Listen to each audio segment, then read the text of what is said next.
आप सभी को मेरा नमस्कार। तो दोस्तों, आज हम आपके लिए इस वीडियो में गणेश जी महाराज और सास बहू की अनोखी कहानी लेकर आए हैं।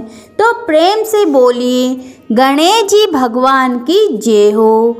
दोस्तों, एक समय की बात है, एक गांव में एक सास और बहू रहती थी। सास उसकी बहू को खाना नहीं देती थी। बहू रोज नदी पर जाते समय घर से आटा ले जाती, नदी से पानी लाती, आटा गूंथती, पंसारी की दुकान से थोड़ा गुड़ घी खरीद कर लाती और शमशान की चिता पर रोटी सेकती। रोटी चूर कर घी गुड़ डालकर चूरमा बनाती। पासी में विनायक जी के मंदिर में पूजा करके भोग लगाती और फिर खुद खा लेती। ऐसा बहुत दिनों तक चलता रहा। विनायक जी महाराज को ऐसा देखकर बहुत आश्चर्य हुआ और उन्होंने अपने मुंह पर उंगली रख ली। बहू तो अपने घर वापस आ गई। दूसरे दिन मंदिर के पट खुले तो लोगों ने देखा विनायक जी महाराज के मुंह पर उंगली है और सब यह देखकर आश्चर्य करने लगे। सब लोग मंदिर में जमा हो गए और कहने लगे कि जो कोई विनायक जी महाराज के मुंह से उंगली निकलवाएगा उसे इनाम दिया जाएगा। सभी ने अपनी अपनी कोशिश करी पर कोई फायदा नहीं हुआ। बहू ने अपनी सास से कहा कि मैं भी एक बार कोशिश करना चाहती हूँ। सास बोली कि इतने बड़े बड़े कुछ नहीं कर सके तो तुम क्या कर लोगी।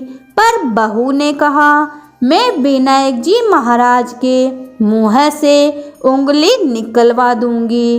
गांव वाले मंदिर के आंगन में एकत्रित हो गए।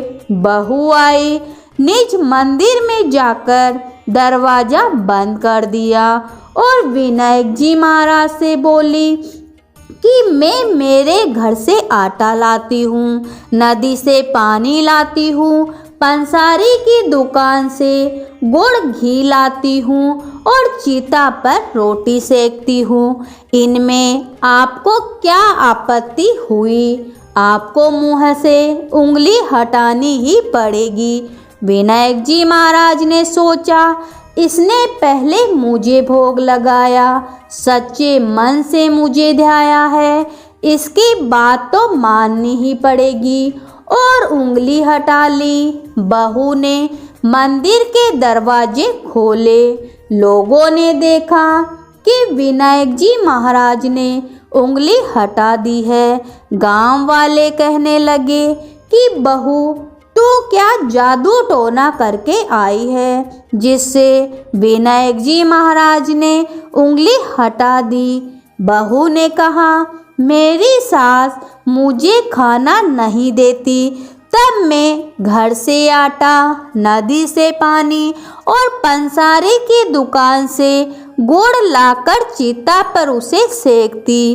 पहले विनायक जी महाराज को भोग लगाती और फिर खुद खा लेती थी। इसलिए विनायक जी महाराज को आश्चर्य हुआ और उन्होंने अपने नाक पर उंगली रख ली है। अब मैंने उनसे कहा तब उन्होंने उंगली हटा दी है। हे गणेश जी महाराज, जैसा आप बहू से प्रसन्न होकर उसका मान बढ़ाया वैसे सभी पर कृपा करना। कहानी सुनने वाले, हुकारा देने वाले, आपकी पूजा पाठ करने वाले सबकी मनोकामना पूरी करना। तो प्रेम से बोलिए गणेश जी भगवान की जय हो।